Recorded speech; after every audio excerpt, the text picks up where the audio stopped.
Hello, I'm Graham Sheehan and I'd like to welcome you to my video, Beginning Hand Building. In this program, I'll be taking you through a series of projects of increasing complexity. For each project, I'll introduce the techniques required and then we'll go on to complete the form. It's important that you choose a clay that's consistent with the temperature to which you can fire your kiln. For instance, I've chosen to use a low-fire terracotta clay here because I'll be firing it in an electric kiln which can only reach low temperatures. Talk to your ceramic supplier when you buy your clay. The first thing we have to do is mix our clay and make sure that it's a good even consistency throughout. Let's go to the wedging table and do that.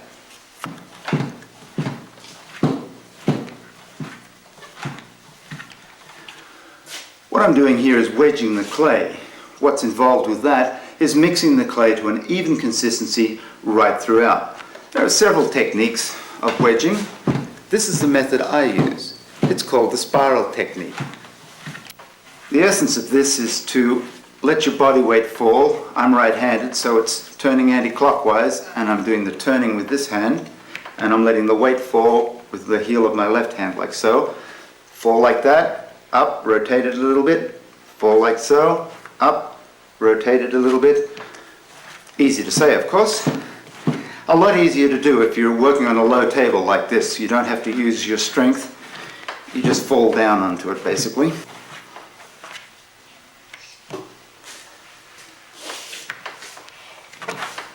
Now the other technique is rather similar to that you'd use kneading bread. And here, you've got the heels of your two hands pushing the clay down over itself, rocking it back up, down, up, like so. Just your weight falling on it. No need to shove hard. And you end up with something that looks like that. Even more simply though, and this is particularly useful if you've got clay from several batches that's of different hardness, is to cut it into slices.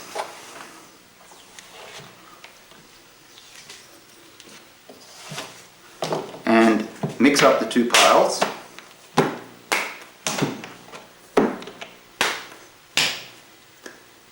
And then take the whole thing, cut it through, double it, cut it through again, double it, and so on. Do that half a dozen times, and the whole piece will be of the same consistency throughout. Give that a little wedge to finish it off. Okay, let's see what we can make out of this. The first piece I'm going to make is a simple pinch pot. To do that, we'll take a piece of clay and roll it into a ball. I say simple, but of course, as with many simple things, there's technique involved. First thing you want to do, holding it in the palm of your hand, operating with the other hand. Now, I'm right-handed, but I'm actually doing the forming with my left. I don't know whether that's universal or not. Push your thumb down into the center of the ball and very gradually start to pinch towards your thumb, turning it in the ball of your hand as you do so. So you're pinching with these fingers towards the thumb, thinning the wall as you go. Don't be over-ambitious here and try to get too much out of any one pinch. It's better to take little pinches and keep turning. Try to become aware of how much clay there is left between your fingers anytime you're pinching. Now let's say we wanted to make a little flower-shaped bowl here. So I'd like it to have a little foot on the bottom. So right now I'm going to reserve a little bit of clay on the bottom that's not going to take part in the pinching, so I've got something left to sit it on at the end. You'd only do that if that's the form you wanted. Okay, we continue now, pinching away. Now I'm trying for something that's rather higher than it is wider. The natural temptation with a pinch pot is to allow the form to expand outwards because that's the direction that your fingers naturally assume. So you've just got to watch that and make sure that you're continuing to keep an upward motion with your pull. Keep working your way around, taking a little bit at a time. You can see that the walls are growing upwards and growing thinner as I go.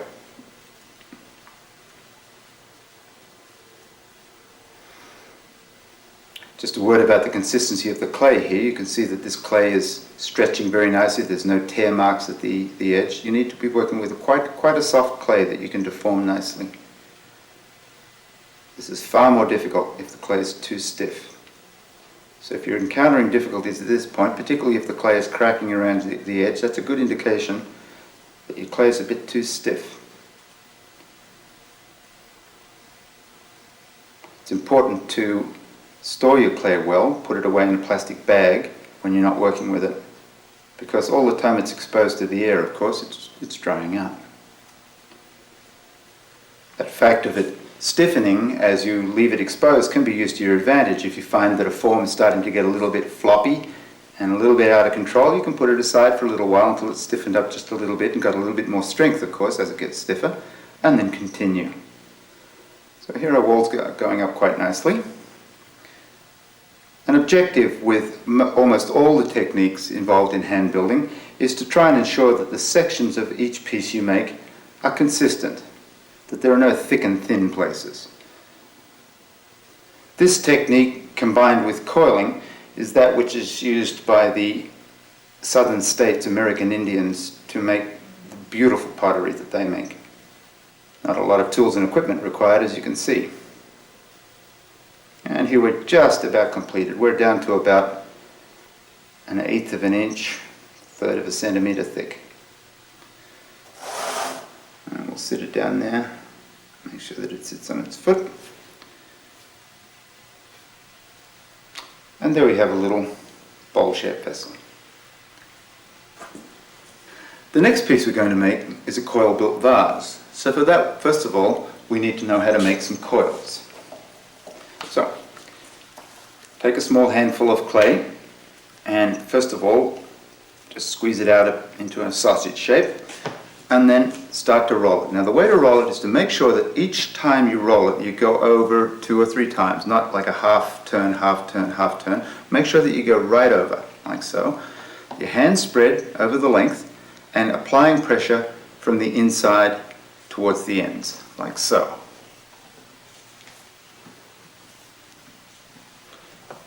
And you can see as it gets longer, of course I can't reach the whole thing, so I've got to work my way out. Now the more evenly you can do this, the more even the end result will be. The size of the coil will be consistent with the size of the pot. If you're after a big pot, you'd make with big coils. Now that's about as long as I can manage, so I'm going to cut it in half, set the piece aside and thin it out a little bit. Okay, there's one coil. Okay, this piece is a little thinner than that piece, so I'll take this one down to the same thickness. Now for coil pots, the motion is repetitious, the pot is turning around all the time, so it's certainly helped if you can use some sort of a turntable. I've got a potter's turntable here, but any sort of a kitchen Lazy Susan would be really helpful at this stage. If you don't have that, simply any surface that you can turn the pot like so would be fine.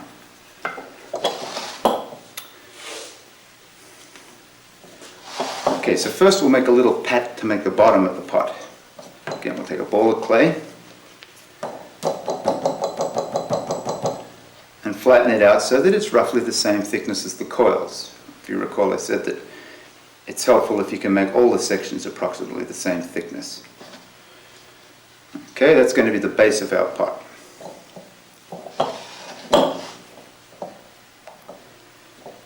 Now, while the clay is all fresh and the consistency is good, it's not necessary to do particularly much about the joins.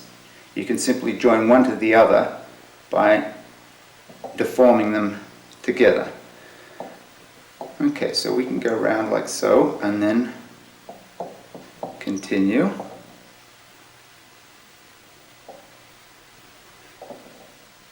Okay, we won't go any further until we do something about joining.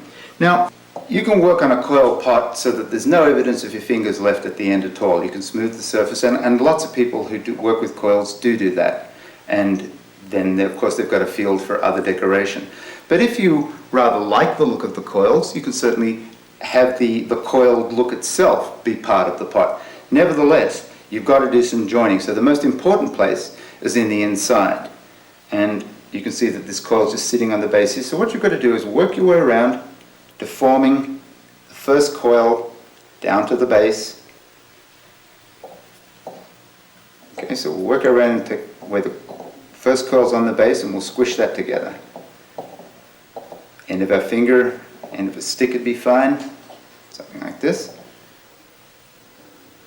Work your way around, pressing the bottom coil into the base. With your finger, smooth it all off, make a nice joint.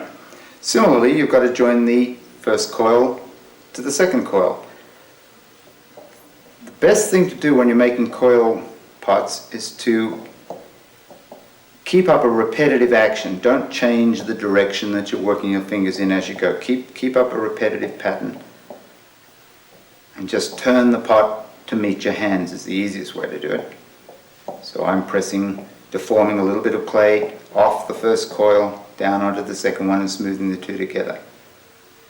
And here you can see that on the inside all the coils have been joined together nicely so that you can't tell one from the other, and they've been fixed to the bottom. Contrast that, of course, to the look of the outside. Later on, we could choose to eliminate those coils by smearing them one into the other on the outside as well, and I think that I'd do that. And really, from that point on, it's a question of continuing on this process, really, as your imagination carries you. We've built this up with coils now till it's about my hand depth, so this would be a good point to stop and consider as to whether we want this texture on the end, because I can get my hand in to support it from the inside. Now, you may choose to leave that sort of texture on your pot. My feeling is that sort of a look is more appropriate to a larger pot, and I'm going to join the coils on the outside and smooth off the outside. Okay, same technique, turning it around, smoothing one into the other, the base into the first coil,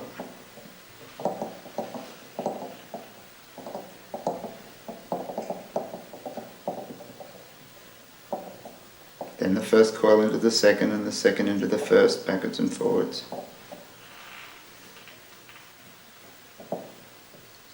Being careful to support it from the back so you're not shoving at the whole thing. Okay, there the coils have been joined on the outside. I can come back later on when the form is more complete and refine this surface. It's quite attractive the way it is with the finger marks on it. Okay, now I'm just going to continue on adding coils until we've taken the shape further.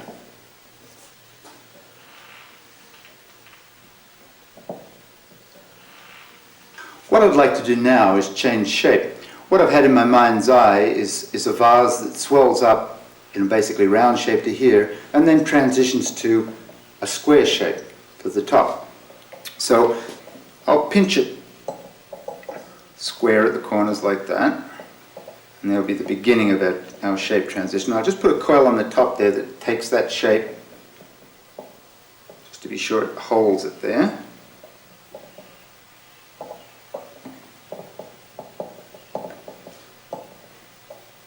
Pinch that into shape. Okay, and now I'm going to take a block of wood and just whack these sides so that they roughly conform to a square shape. We can come back to this and refine this shape later.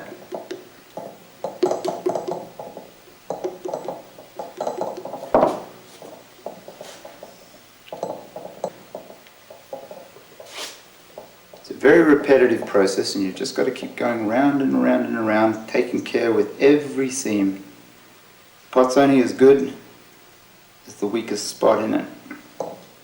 And the last thing you want after all this trouble is for it to come apart because you've carelessly joined it.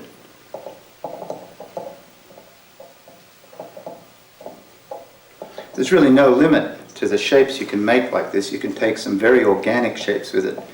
All over the world, in all sorts of cultures, this is the technique used to make sometimes some quite formidably large pots. You can see we're taking on quite a pronounced square to it there. If you find it necessary to stop working on this for a while, the thing to do is to cover it with plastic. Simply a plastic bag down over the top would be fine, and you can leave it overnight like that. The thing is, you've got to keep this edge fresh because we're joining always just by pushing clay into clay. So you've got to keep this working edge fresh all the time.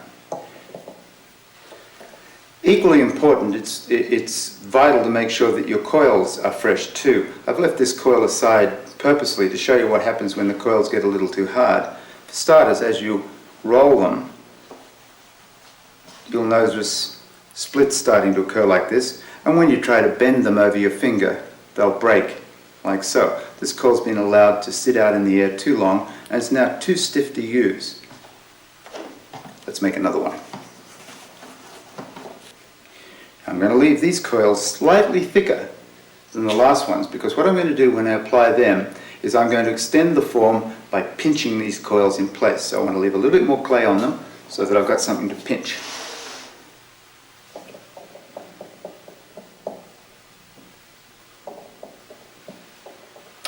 Okay, now we have those two rather fat coils joined together, joined to the previous body of the pot. And now what I'm going to do is extend this section here upwards by pinching it. Very similar technique to the one we used on the pinch pot, but now we're going to carefully work our way around, paying attention to where the corner is that we're trying to establish here, and also trying to work it so that it flares outwards a little bit. And there we have the form more or less defined. It's really a question then of what we want to do with the surface. One option, of course, is to leave it exactly like it is.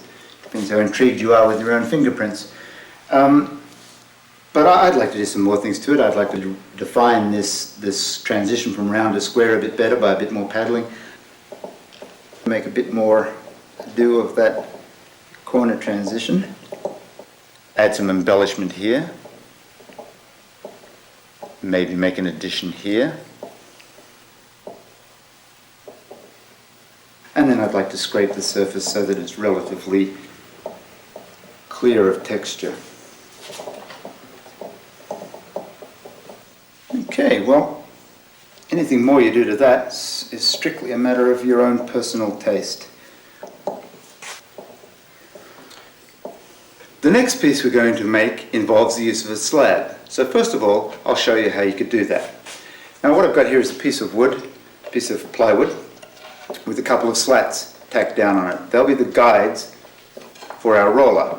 I've got an old washing machine roller here, but a rolling pin's perfectly good. A bottle, for that matter, is fine. So first of all, put down a piece of paper so that the slab won't stick to the board.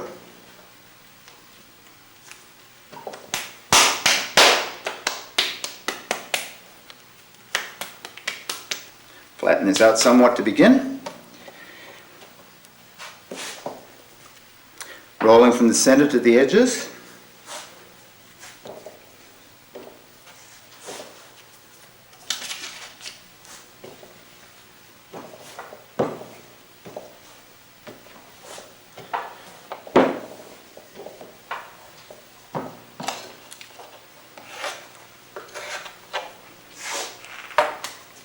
Okay, so now we have a slab that we can take off the board that's the thickness of those slats there.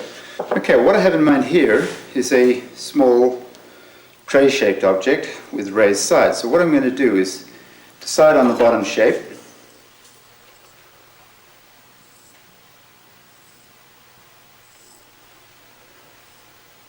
And perhaps I won't cut it right away. So let's make ourselves a coil now.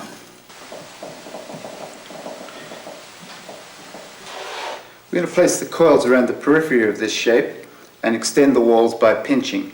Now because we can't really shove the one into the other, and this coil was a bit thin, what I might do is just go around this to be sure and lightly score it so that there's some place for the second coil, the first coil we put down there, to tooth into this slab.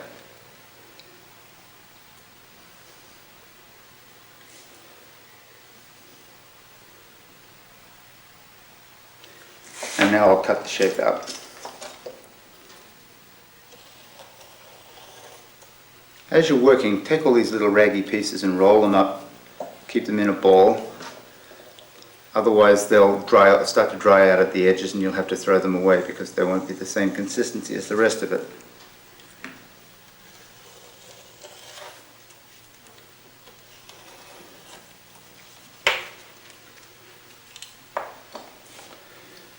Okay, so let's place our coil in position.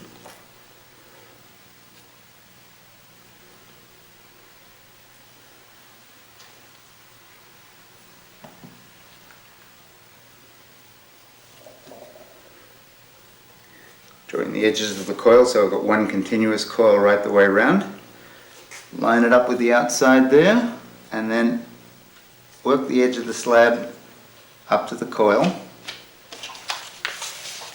Got to pay attention to these joints, otherwise the piece will either split at an improper joint as it's drying or later on when it's firing and subject to the stresses that are involved with the impact of the flame or the heat from the electric kiln.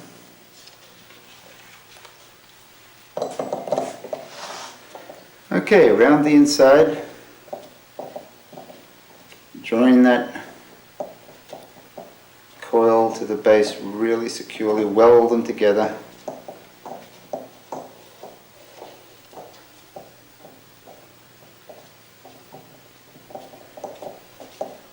Okay, nice and smooth inside. Let's add the second coil. Stagger the joints again.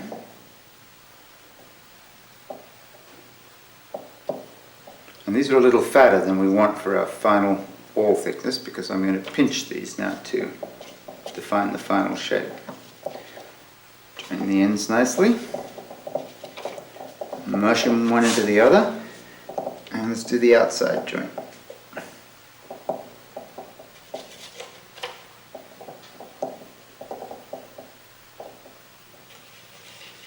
Okay, it's the outside welded together. Now the inside.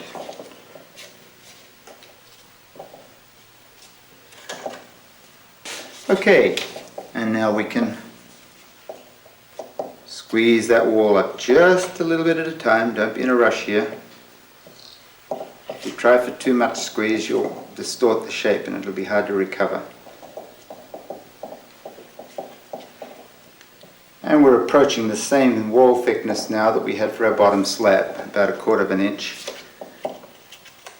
As I mentioned before, it's important to keep all your sections about the same. If the bottom's 1/4 inch thick, then the wall should be too. A little thickening towards the bottom as it turns the corner. Bit of a fillet in there.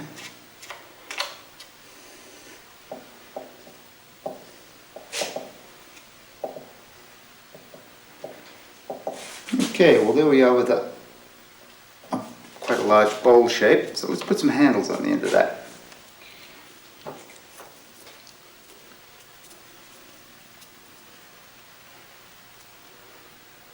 Roll a sausage, break it in half.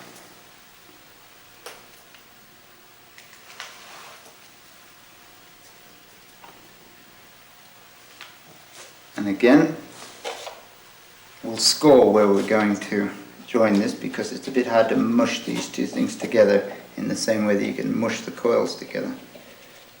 Score it. Supporting really well from the inside because otherwise the force of pushing this on is going to shove this wall away. 1, 2, 3 good pushes, and then maybe get the ends in nicely. Same thing on the other end. 1, 2.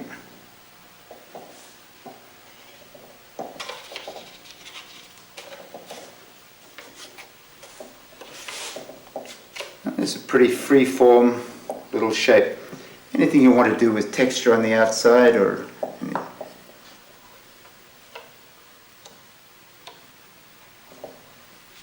that sort of thing.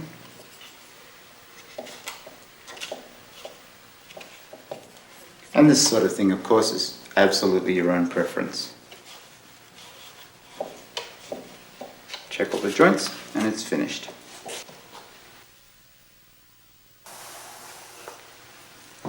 There, I've just finished rolling out the slab for the next piece. What I'm going to do with this piece is basically take this slab, roll it around a form, and then apply it to another slab that I've rolled out and join the bottom to form a cylindrical vessel. So what I'm going to do first of all is take my straight edge here, and I'm going to cut off this bottom piece.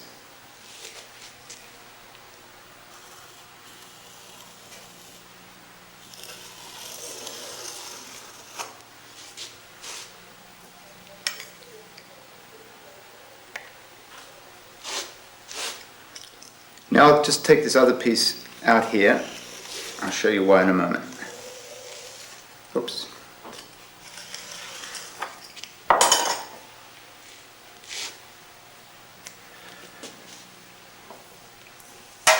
Now the idea here is that this edge is going to form the bottom of the piece, and I'm going to take this piece and flip it on and join it onto this piece here, so that we'll end up with this rather sinuous line curving across the piece. Now, depending on how you lay this piece on,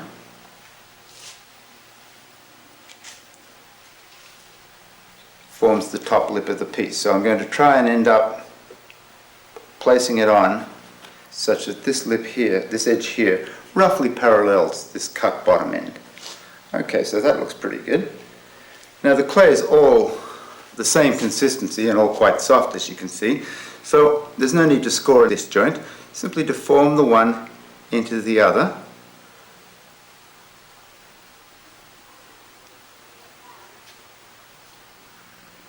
So work this joint carefully together with your thumb or finger or digit of choice. Try not to squash the one underneath, more working this one onto that one. When you figure you got it together as good as you can, give it a bit of a roll to bring it down so that it's the same thickness. This, after all, will be the inside of your piece, and you want it to be nice. And again, don't squash the bottom one, because we're trying to leave that line in the wall. So I'll smooth that bit there out now.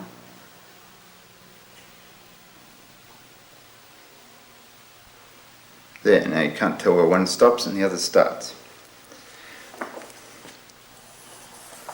Gently bring it down so that it's a constant thickness. Trim the edges off.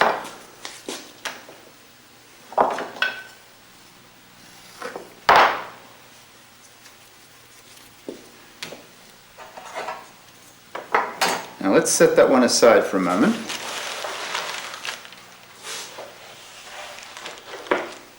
And we'll roll another one for the base. Okay, let's put that one aside and get our original piece back.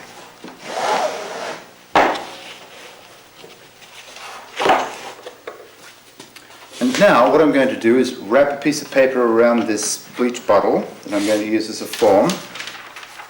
The reason for that is so that it can slide off the form as I pull the form out. I won't adhere to the bottle won't adhere to the clay.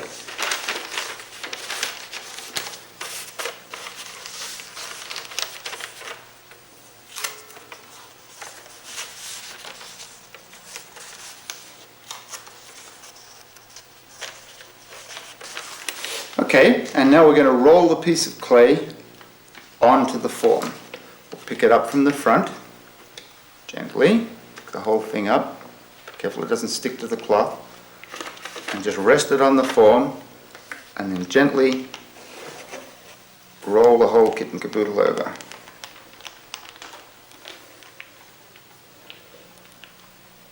Pick up the far side.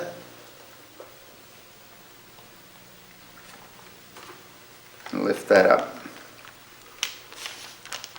Doesn't matter if it doesn't quite meet. Also doesn't matter if it laps over. Just smear it together a little bit there to hold it.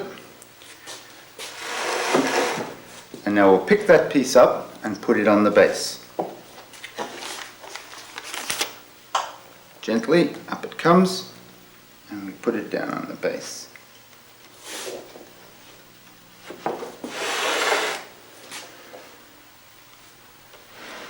Okay, now, if the clay was a little longer and was lapping over, there'd be nothing to do but to just join it there like it's so.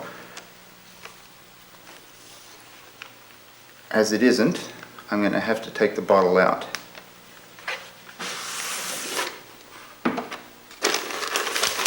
Remove the paper, and now get my lap over. Okay, supporting it from the back, press the two together.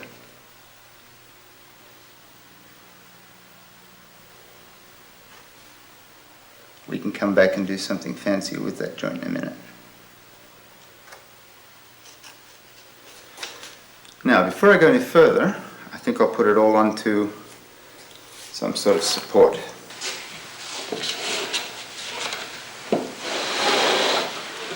And now I'm just going to slide from the top one onto the supporting board. There we go. Now we can lift the whole piece up.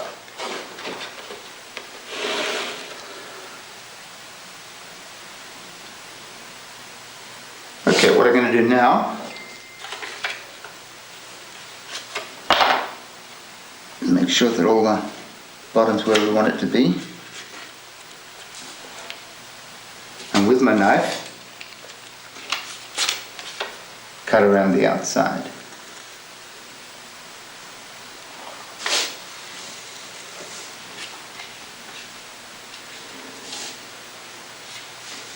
Just cut a little wide of the wall, so you're leaving a little bit over. Remove the excess. Okay, true up the shape. And now we'll work our way around, joining the bottom to the top by working the bottom across the joint like that.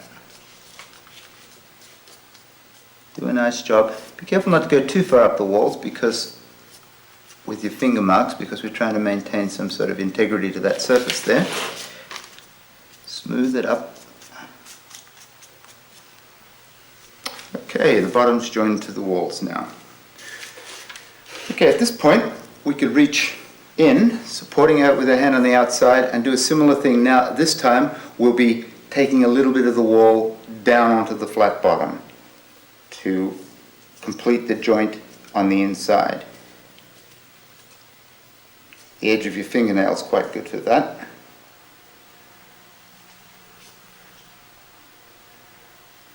Okay, there's the bottom seam done. I've stressed all the way through here when you're making these joints that you always support the action of the inside hand with the outside hand. Equally important is to be sure that you're not leaving fingerprints on the outside of or finger dents on the outside of the piece, because that's going to make the surface unattractive. Okay, we can now do the same thing and ease this lap joint of the side together from the inside, supporting on the outside, easing the one into the other.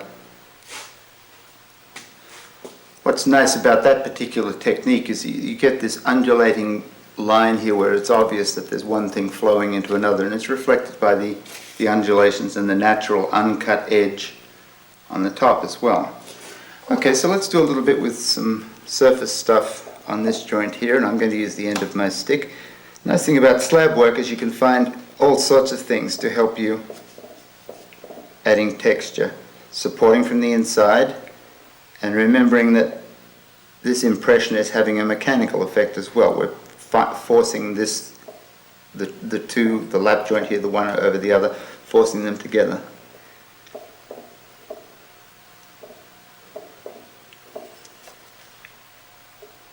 Texturing always looks so nice on fresh clay. It's not necessary that a piece have function. It's not necessary that you think of function when you make things. You can make pieces just to be the piece. But as I look at this, it looks like something that would be full of something joyful and perhaps would want to be picked up. So I'm going to put some handles on either side of this. Supporting on the inside. And maybe I'll just finish off with an impression there to be dead certain, and also to reflect these marks here.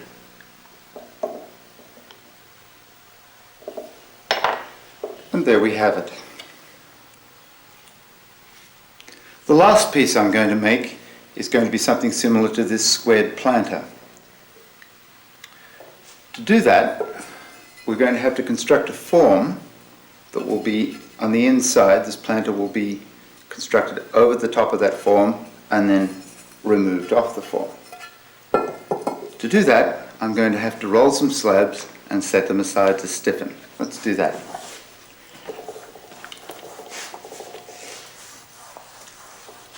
I've set the slabs aside to stiffen up a little bit so that I can handle them onto the mould.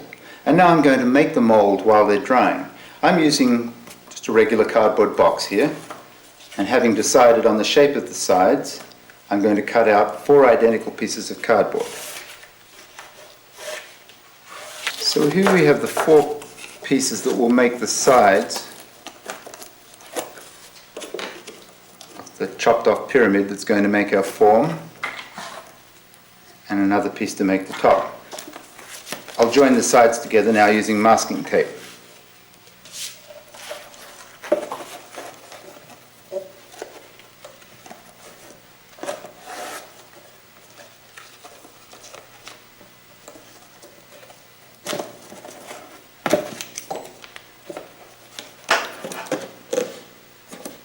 Okay, there's the mould ready to go.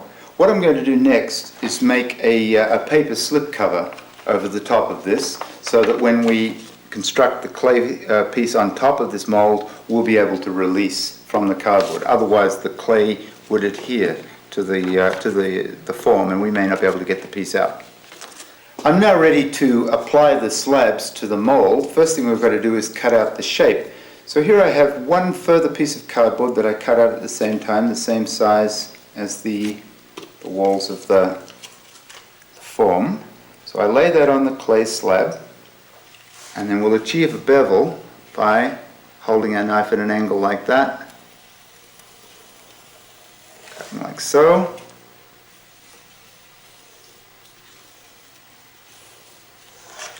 Like so. Remember to keep balling up your discards so that they don't dry at the edges. And the top, of course, we're going to put a bottom straight on, so there's no need for a bevel there. Now I set these slabs aside a few minutes ago to stiffen up just a little. Don't leave them too long. The idea is to set them up, to leave them just so that they're stiff enough that you can pick them up in this way and apply them to the form. The softer they are, the better result we're going to get in the end.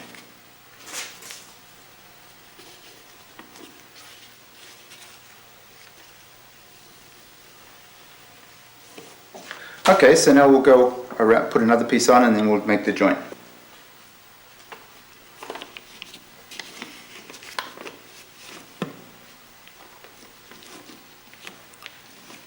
Make sure you press it right into the mold.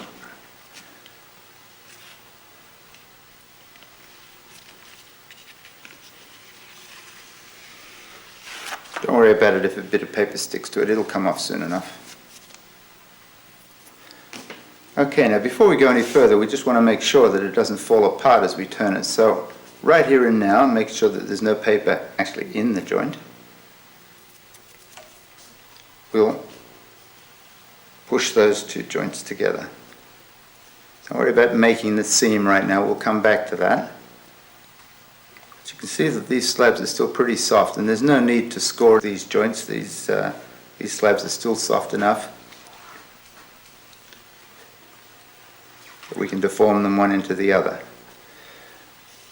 And always when you're handling the clay, try to avoid any suggestion of squeezing it. Just pick it up. Kind of imagine picking up the yolk of an egg or something. Okay, we'll just tack it together like so, and then we'll get the last piece. Make sure the bottom's in flush to the form. Okay, now we can get to work on these joints. So just as before, work your way up methodically, and the idea is that I'm just ever so gently squeezing this joint together from the inside out. Try to get a sense that you're pressing it where it would be meeting on the inside. Again, watch out for deformations of the slab with your fingers.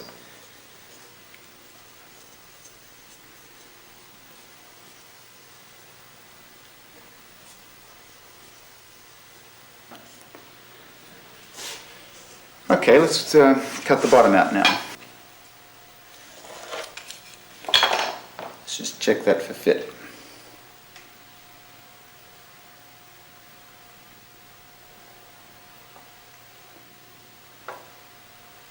Pretty good. Now because this has been sitting the longest and we've been working here under the lights for a while, I think what I'll do is score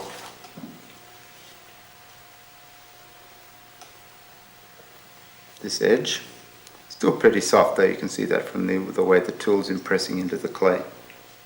The harder the clay is, the longer you've got to wait before you can handle it like this, the more effort you've got to put into the joins. If it was any harder at all, then I'd want to apply slip, and it's just a matter of just smearing it onto the joint. Now this slip is simply liquefied clay.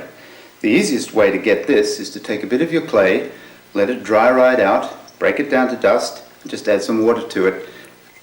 Pretty important too, if you're in the situation where you are scoring and slipping a joint, that says that the consistency of the clay is a bit of a problem, so it's important then to not let the pot dry too fast. Put it aside, maybe even cover it up overnight with a plastic sheet so that the moisture contents have got time to equalize out. Okay, so we've placed that now so that the scored and slip joint is over the wall, and again, very gently without deforming anything, we're going to push it all together. Now when we turn this upside down, it's going to be resting on the bottom. These will be up in the air, and of course the whole thing's going to want to collapse by peeling apart and unzipping down this seam. So at this point, I'm going to apply a small coil. It ends up being a decorative element, but its real function in the process is to hold the whole thing together when we turn it upside down. Okay, and I think we're just about ready to flip it over. Now, it's important to flip it over fairly soon because you've got to get at these joints on the inside while they're workable. You just can't leave this now and come back later when it's all firm, because for one thing, the clay is shrinking as it dries, and all that will happen is that it will tear itself apart on the form, which is not shrinking. Okay, well here's the magic moment.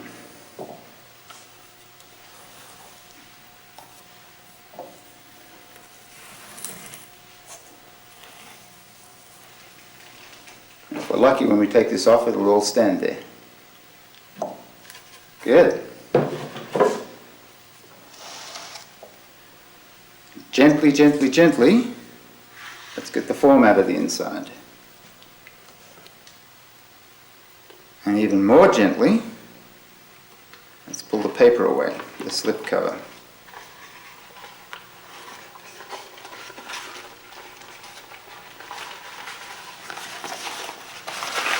Now at this stage, this is a pretty delicate construction, so I won't be spinning it around on the turntable or anything for you. All those joints are really held together with this sausage up here and whatever we were able to achieve on the outside of the joint here now. So before this piece is strong, we're going to have to go around and reinforce all these corner joints with a fillet of clay.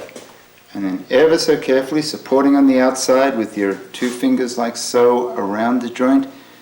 Finger on the inside, press firmly into that joint, supporting on the outside. If you don't, you'll just push it apart right now. Okay, don't worry about getting it too worked into the corner right now. Just get it in the corner and press it in.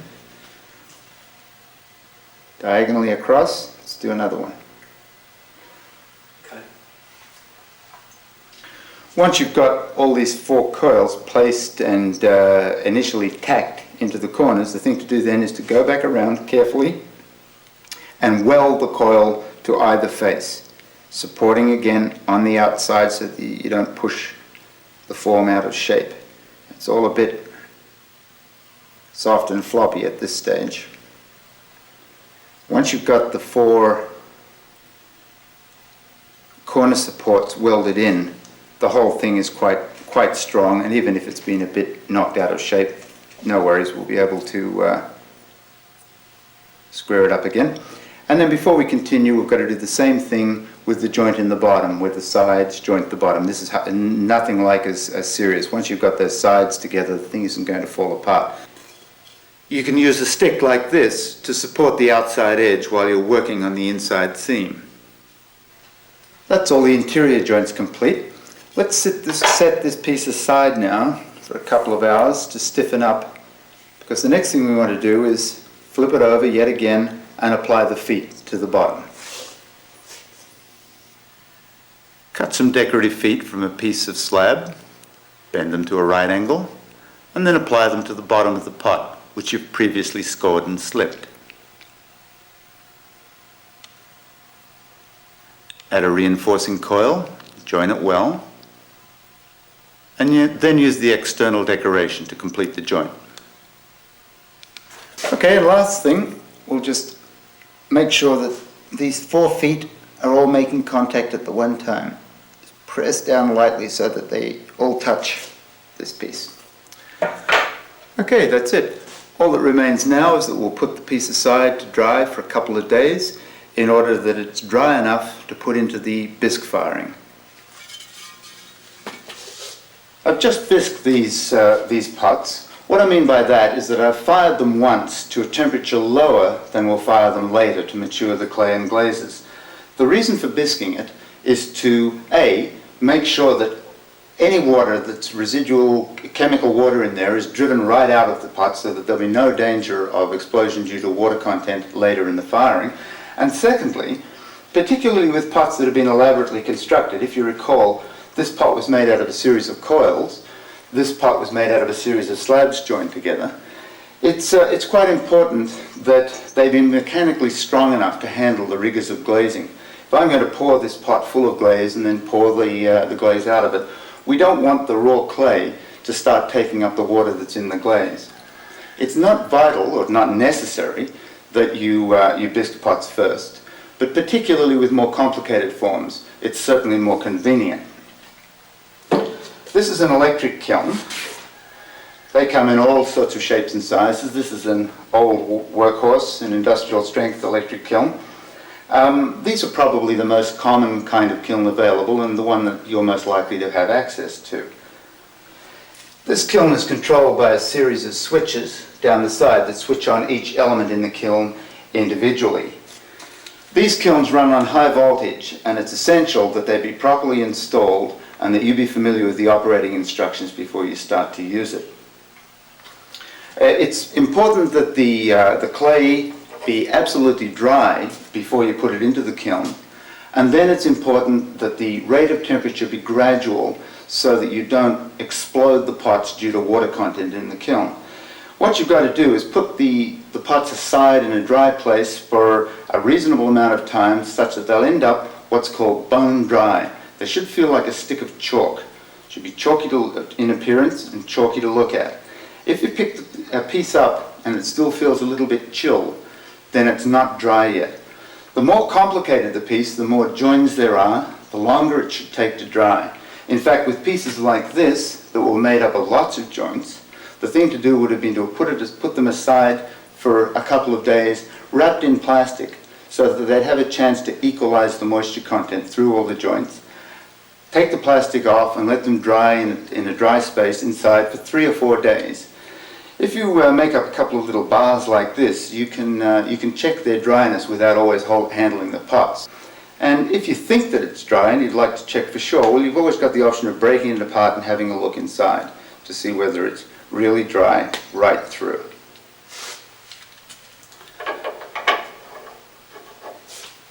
Okay, what we have to do now is to glaze and decorate these pots and then return them to the electric kiln for the final glaze firing.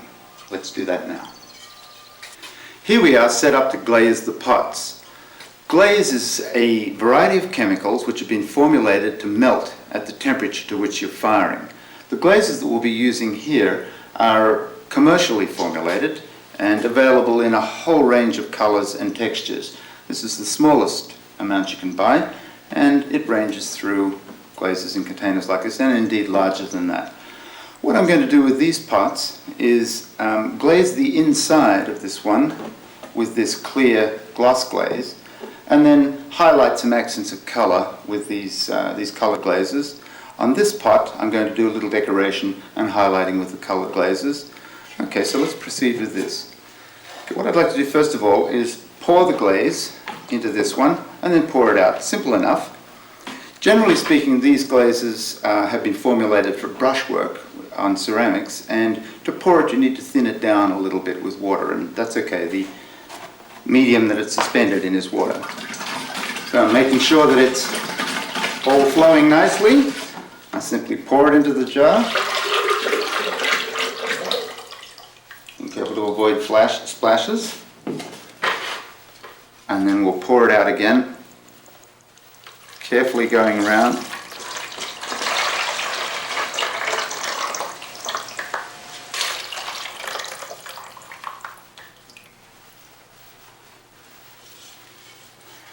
Now if I chose to have that same surface on the outside and had more glaze, I could dip the pot into the glaze. Let's now maybe put a little red around the top. It says it's red, it looks purple, but... And again, use quite a lot, charge your brush heavily. The thing to do, particularly if you're doing this with kids, is to make sure that it's one brush per pot. That's good enough for that. And we'll set that aside. Okay, now let's have a look at this one.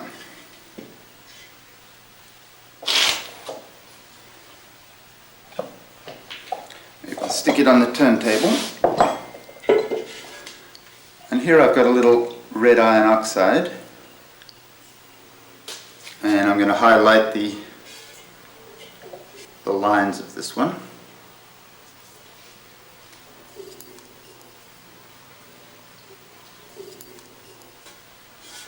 Red around the top. Okay, let's do a flower on this side.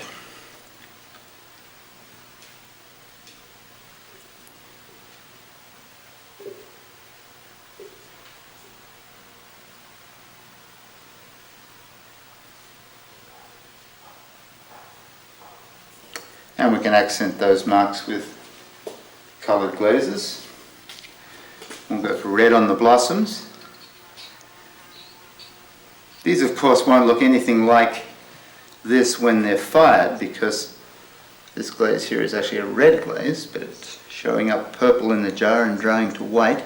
You've just got to experiment with these things. Of course, if you get interested in glazes, you can go way beyond the effects available in commercial glazes by formulating your own, but that's another story. And how about some green on the foliage?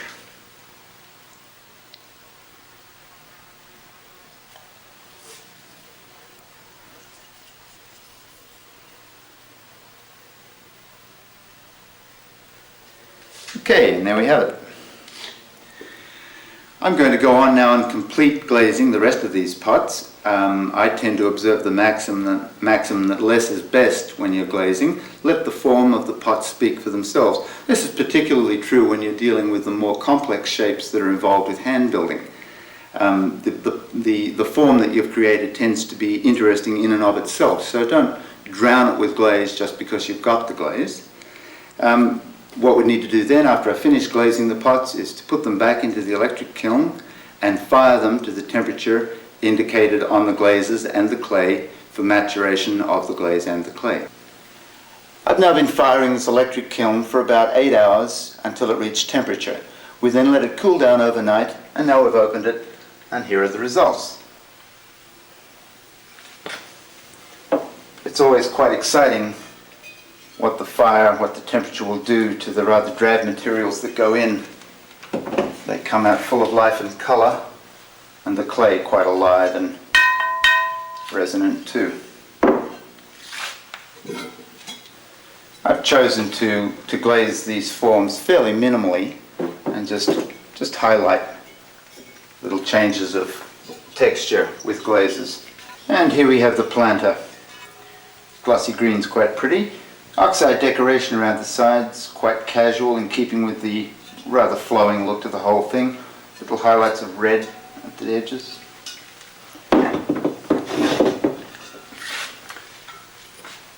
And here are the cones. We were able to look through a peephole in the side of the kiln, and we're able to watch these cones melt as the kiln achieved temperature. First this one sagged like so, and then we were able to watch this one slowly tip until we decided to arrest the firing, as the sag in this one indicated that the temperature had arrived at the temperature indicated by this cone, 06, which we chose to be consistent with our clay and our glazes. In this video, I've tried to show you the basic techniques involved with making a series of hand-built projects. I'd encourage you to use these pots as points of departure, but the real fun will come when you start to apply these techniques to products of your own imagination. When you're beginning, you might find it helpful to look at the work of other potters, by all means, in the stores, and any potters that you happen to meet, I'm sure, will be only too willing to share their knowledge with you. But more importantly, if you've got access to museums, check the work of people from previous times and from other cultures. Hand building is, after all, the way that most pots have been made throughout the centuries. Good luck, happy potting.